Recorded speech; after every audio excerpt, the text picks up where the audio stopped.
So let's go. First thing I would like to start with is ask you guys, how do you learn?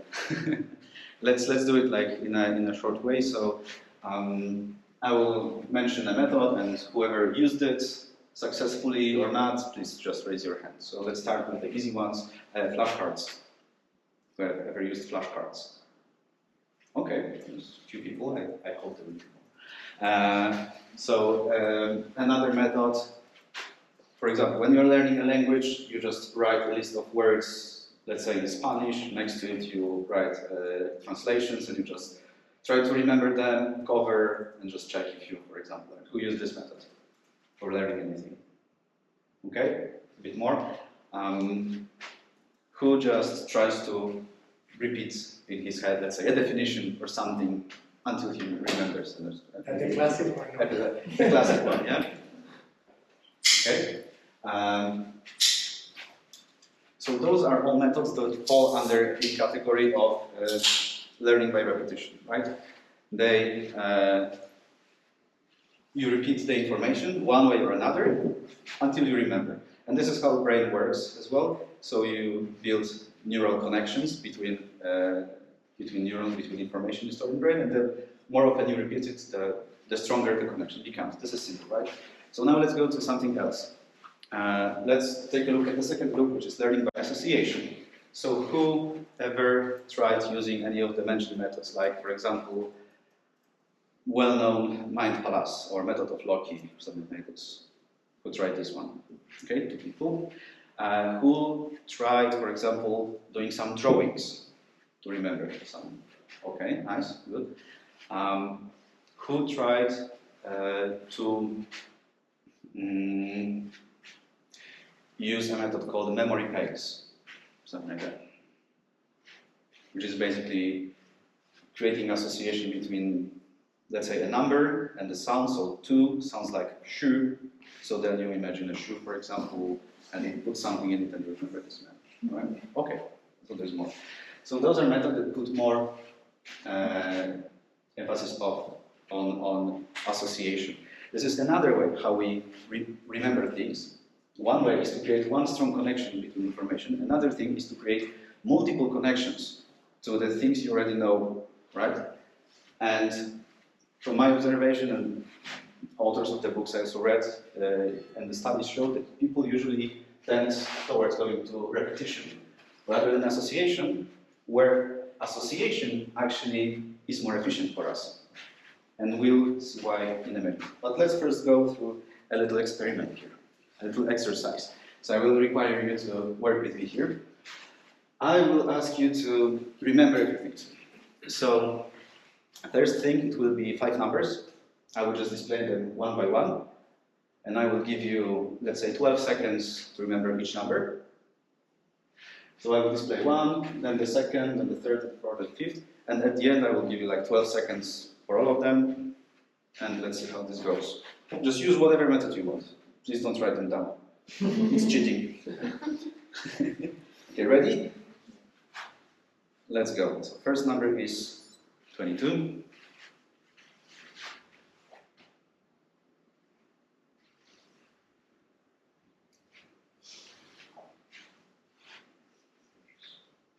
$13.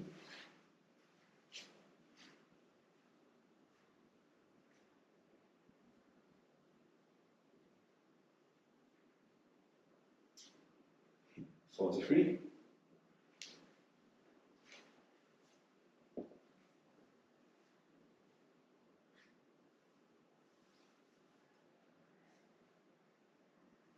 $27.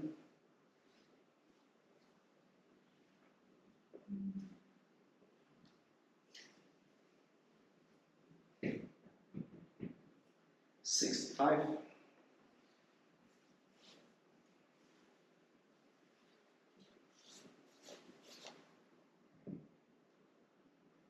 Now 12 seconds for all of them.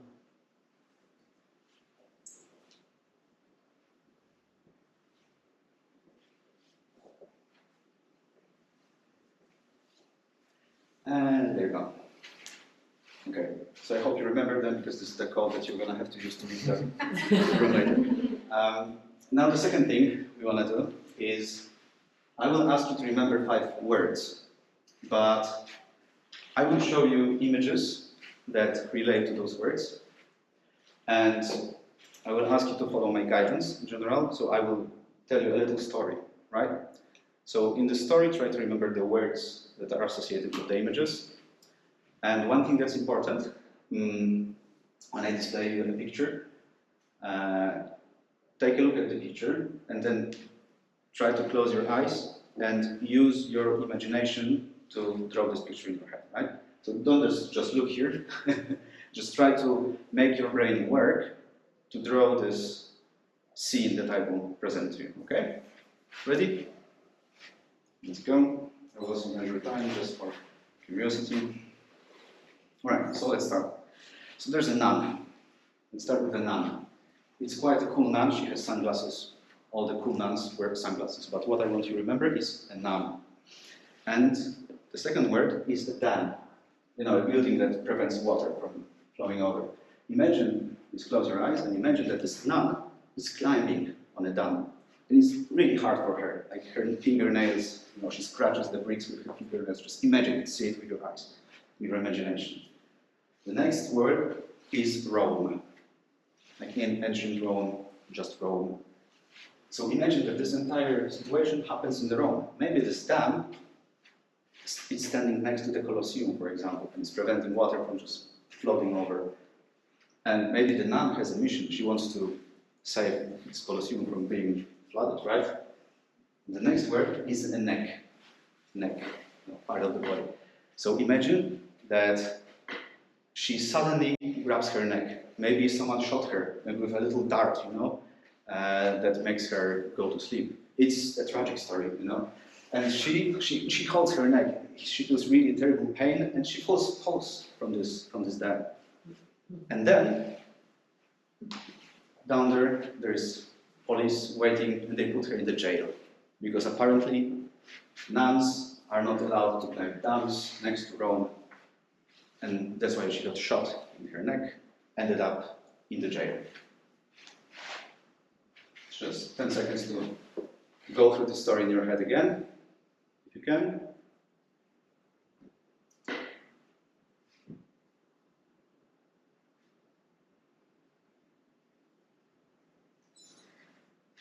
And let's change the topic.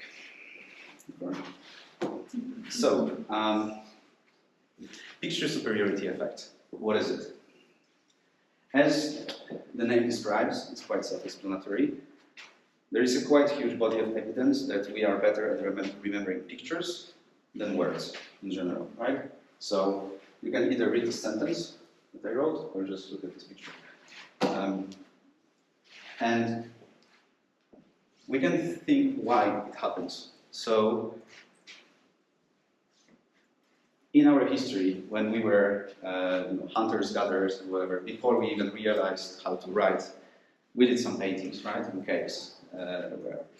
But people still passed knowledge from generations, between generations and generations, how they did it. So father went with a son to the forest and said, look, there is like this bush with berries, you eat those berries, they're good for you. You eat those berries, they make you shoot yourself.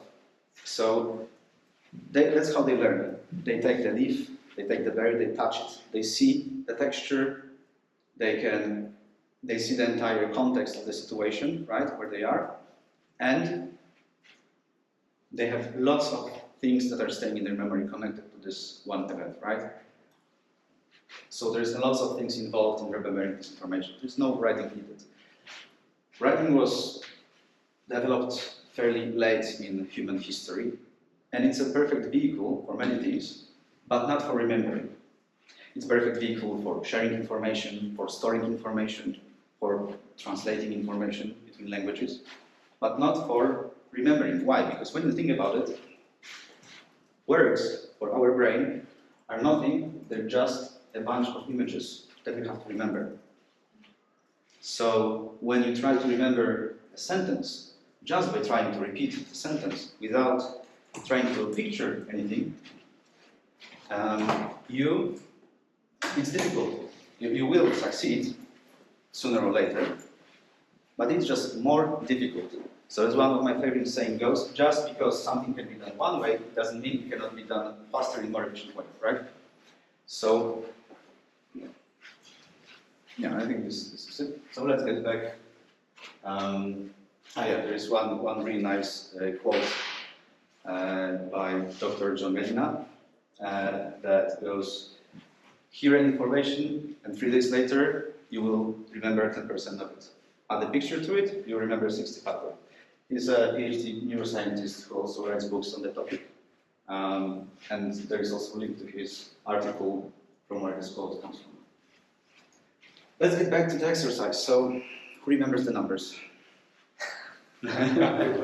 Wow, so many people. Okay, so let's go. What's the first number? 22. Perfect. Second? 13. Nice, nice. 43. 43. Okay. 27. What's the next one? 27. 27. 7. Okay. 65. 65. Okay. Good, good. Well, it's better than I expected. So out of curiosity, people who remembered, how did you remember them? Anyone? Snakes are eyes, everyone was stressed. I think it's the fact that it's numbers. Like if you'd given me like pairs of words, no. But you know, just because you're more used to memorizing numbers or pin codes or whatever, I think that sort of repetition is a bit more ingrained. But if you gave me, you know, like more of a text to follow, I definitely wouldn't have been able to remember it. All right. So these were numbers. Okay. Quite a few people remember them. So what about the story then? Who remembers the words? Okay, so let's The go. words or the story? Or the pictures? Well, so I wanted to remember you the words that were represented by the pictures, right? Okay. Okay. So okay, the first word. None. None. Nice. So the second one. Dan, Dan. Ro, Ro. Neck, Yep. J. And Jack. Yeah. So you did it perfectly. Maybe I'm slightly biased, but I think it was easier for you to remember the words. Still, I mean, it was faster feedback, and less people made some mistakes. But okay, anyway, it's an experiment. Many people remember the numbers. I thought you would not. I still don't. So for people who didn't, what if I told you that if you actually remember the words, but you didn't remember numbers, you actually remember the numbers as well. So this is what I said before. Imagine a system where each number is represented by a sound. So by making a story like this, you can remember quite long strings of numbers. You can do it as long as you want to. It can be your account number, for example, bank account number, it can be your phone number, and so on. And this is one of the systems I wanted to share with you, and it's called the major system. How does it work? In the major system, each number, as I mentioned, is represented by some sounds, not letters, but sounds. This is quite important. Because, for example, number 7 is represented by all the hard k sounds. So it's also C mentioned here, but when you read the description, it's actually about the hard C, like in a cat, right? So it's based on English language, but each language has their own system. So you can, if you feel more comfortable, you can look it up. I recommend you taking a look at it. So how does it work? Like we saw, like you take the words that contains those numbers and create those little stories in your head, and then you remember long numbers. One of the cool systems, I use it, and it's quite useful. It's difficult at the beginning, but when you practice it, it's actually way easier to remember long strings of numbers. But in general, what makes a good memory? And this is a general advice, not only for the major system or whatever system, because like I saw some people said that they draw some images, for example, when they want to remember something, a word. And it's preferable to do so. Yeah. So the story that we created can be used for numbers, but there are other situations where you can just make a story to remember, for example, some word, you know, in foreign language. I will describe it a bit later. But how to create a good, what are the qualities of a good memory? So the first thing that's important, the thing that you want to memorize, the connotation needs to be emotional. It's important. For example, in our story, there was a little bit of danger because the nun was climbing on a dam, then she had some pain, and so on. So like all those things, when you go through the story, it makes the information stronger for you, right? And it makes it easier to retrieve later. The second of all is it has to be weird enough.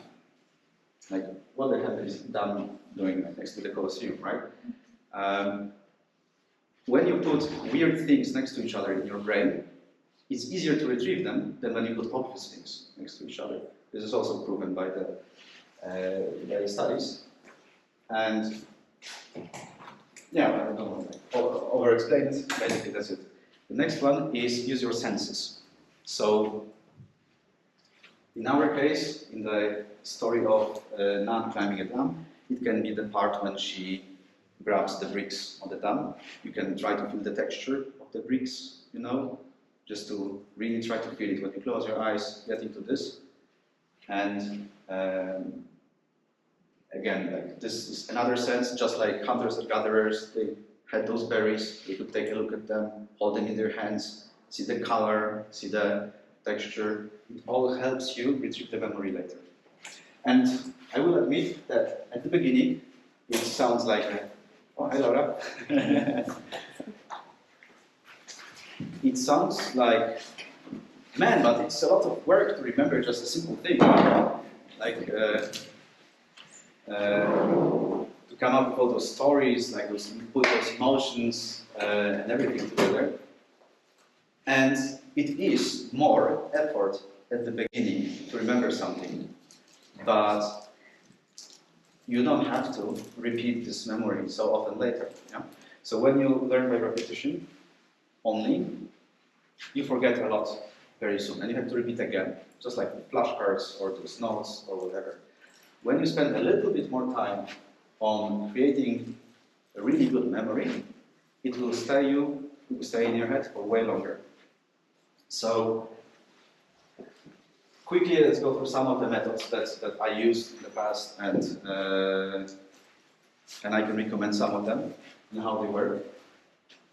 So the major system, obviously, the memory packs, I don't use it as often, but you can Google it later if you're interested. It's very helpful for remembering lists in orders, because it's about remembering numbers and attributing some of the things to those numbers.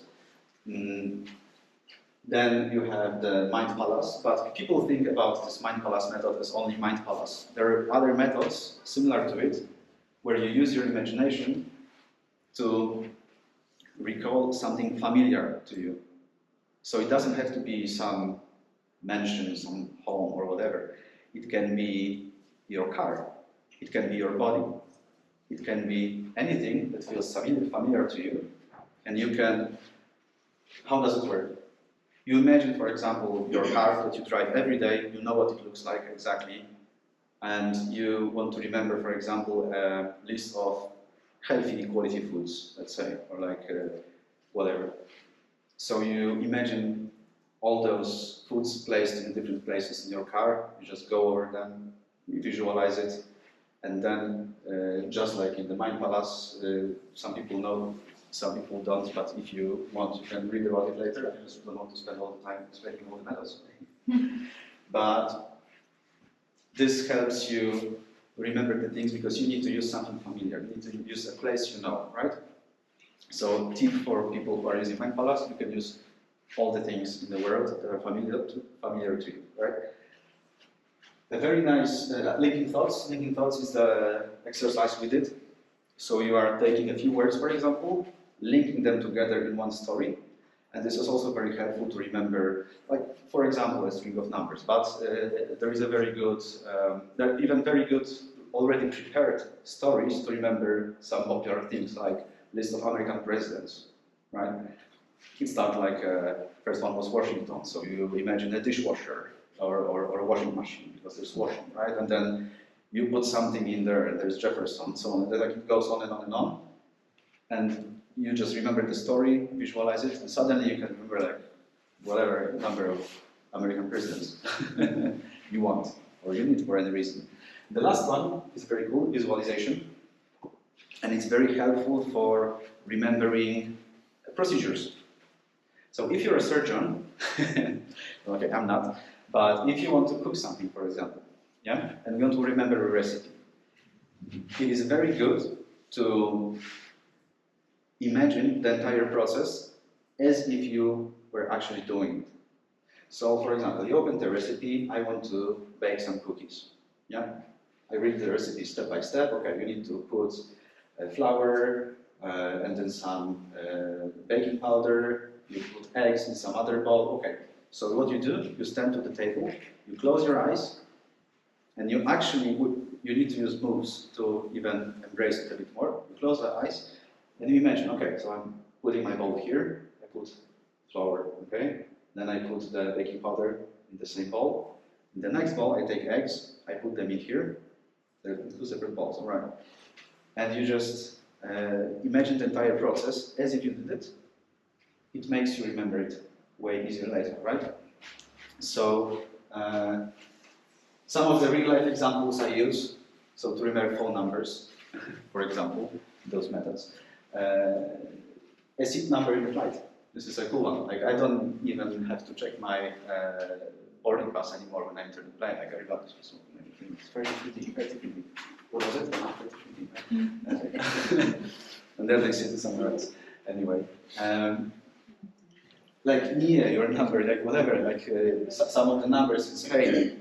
Remembering NIE saved my life a few times, because like I go somewhere, I don't realize I need to have it with me, right? It's used everywhere here. Taxi number. When you go for the taxi, they give you like, okay, I don't remember. Cuatro, uno, ocho. Okay, what was it? I would just go on the street and just find it, right? So it's better. Addresses, names, local region, and so on. Obviously, all those situations are happening for us every day. And yeah, I think I will end it here. So now, some people are saying that their memory is bad. I met some of those people today. So is it really bad? Let's say, how can you tell if it's bad? You are going to a language course. Maybe Laura has a language course. You are going to her language course, and you sit next to the guy, and you go like to the first class, the second class, the third class. You have like a list of words, and you're like stuck on this first list of words you want to learn. The guy next to you, he's like, I'm just going for a beer every night, and he's already learning the third. And he's like, what the hell? Like, how can he remember everything? And I'm struggling so much. I'm like writing sentences, everything, and just, is my memory bad? Like, he's just bad. I mean, and yeah, maybe he is, but maybe not. And maybe this is not a permanent situation. This is important to know. So, training memory is important, because memory can be trained. And there are some things in our civilization right now that are making our brains work less in general. So now I will describe you, there is a nice model presented by Jim Quick. He's an author of a book, Limitless. I also recommend the book about memory and techniques. And he came up with 4 major issues that are preventing our brains from functioning right now, that came with the digital era. It didn't exist before. So let's start with the first one, which is digital deluge, or in other words, information overflow. We are bombarded with amount of information that never have happened before, right, in the history of humanity. There was a study conducted by University in San Diego that shown that this quote that I wrote. People in 2015 consumed like 3 times as much information as in like 60s, for example, right? And whether those numbers are accurate and how they measure it, it's a subject of discussion, but we know that we consume more. There was another study that showed that on average people daily are reviewing 50 web pages, right? When they browse the internet. Like, when you think about it, there's a lot of information that is just being streamed through our eyeballs to our heads. And this causes brain fatigue. The brain needs to rest. And if we don't give it time to rest, it will not learn efficiently. It's also proven by various studies. There was one study on rats that some rats were being exposed all the time to some impulses, the others had some breaks, and then they measured the one that had breaks, basically learned faster stuff, 11 and so on. Might be not very scientific what I'm saying, but the experiment was scientific. Anyway, how to counter that? So whenever you have time, for example, some people go to the bathroom, we take our phones. Let's check email, scroll Reddit or whatever. This is one of the ways where you can improve. Like, give your brain a break. Maybe go somewhere without taking anything. Do not listen to podcasts all the time. Do not watch the video when you are eating. Give your brain a rest time. You know, leave it with yourself, with itself. This is the. Oh, sorry. Leave it to rest. Okay, so the next guy that comes, he brings us digital destruction, which is about notifications, right? One thing that we are doing constantly is we are teaching our brain to be distracted. We are not teaching it to be focused. And this hurts us whenever we need to focus. How do we teach our brain to be distracted? Like, we are, again, smartphones all the time, but also when we work on our computers, we have all the communicators, I don't know, we use Slack, we use other ways of communicating, Discord, whatever. And also our own intrusive thoughts. I'm working on something, oh, I was waiting for an email. I will check just quickly the inbox. If it's received, okay, no, that's been. Oh, I need to send a text message to someone because it's her birthday or whatever, yeah? All those little actions that we do teach our brain to be distracted. So how to counter this one? Book time slots when you work where you are not allowed to be distracted by anything. Depends on your situation. Make it shorter, longer, you know, how much you can allow yourself. Maybe it's 20 minutes, maybe it's 3 hours, but anything where whenever something comes to your mind, you say, not now. Now I'm working and I focus. So with each situation like this, your brain will learn how to get rid of those thoughts, push them away, and focus on the task you're doing. When we are context switching, of course, obviously this is proven that we are wasting lots of energy and time to get from one task to another, then we need some time to get back to speed. But also, we use carbohydrates for this process, for switching the energy, the same that are required for staying on the task. So each time we are switching, we are wasting energy, which can be preserved, right? So this is another horseman of brainpocalypse. Let's go to the third one, which is my favorite one, digital dementia. This one is about delegating everything from your brain to external devices. What's happening right now is we are using our phones to store our phone numbers. We are using our calendars to put all the appointments. We are using our notes to write down list of groceries when we are going to the shopping. We are using GPS to get from one point to another. We don't need to remember streets and so on. And I used to think, back in the day, that I don't want to keep in my head all those useless information. Why occupy the space in my head if I can just put it on a device? I could be more wrong. It's the opposite. It turns out the brain works more like, behaves more like a muscle, which means the more you remember, the more you can remember. And it's also proven by studies. So if you train your brain to remember those small things that don't have to be remembered, it automatically becomes better in other situations where you actually need it.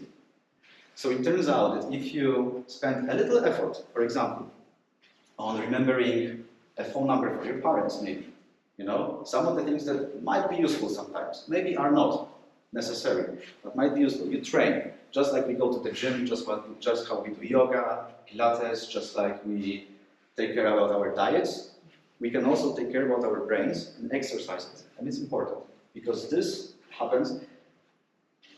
Maybe it's anecdotal evidence and so on, but I actually noticed quite a huge difference in the way I just accidentally remember information after I started remembering useless stuff, right?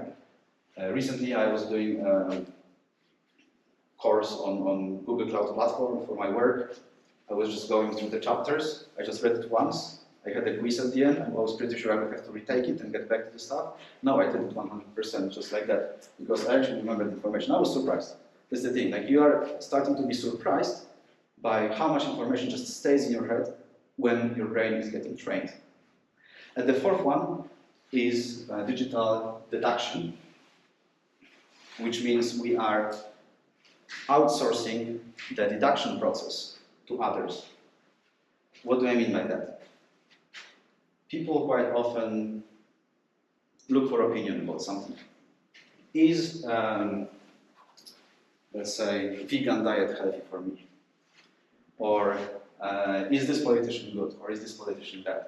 So we are looking for information that's already processed and skipping the deduction process, instead of looking for the source of the information and making our own judgment, right? So this is just harmful, because going through the deduction process makes you, first of all, understand the topic better, which is just beneficial for you, but it also makes your brain, again, exercise, because you need to think, you need to connect the facts, you need to make your own decision, right? So this is important also to do. And there is another nice quote that I put here by William Glenn, another PhD neuroscientist. It goes that exercise of memory develops learning and memory schema. I try to remember it recently. Doesn't always work.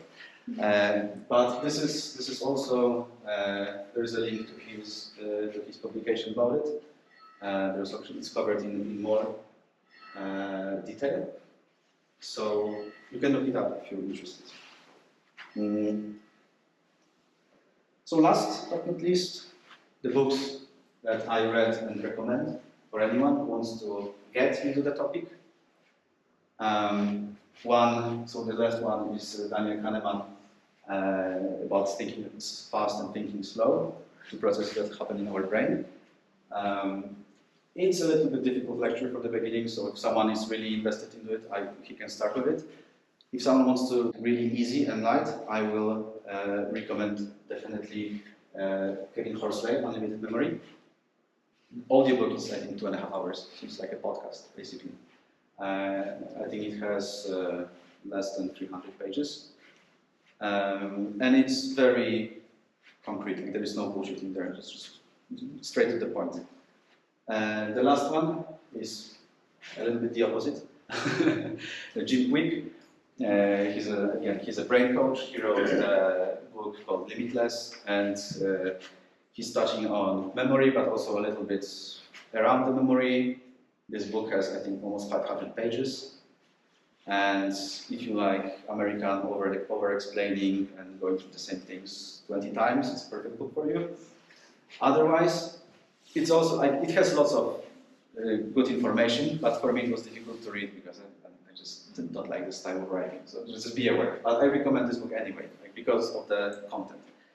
And that would be it for the presentation. Okay, this is the last slide, actually.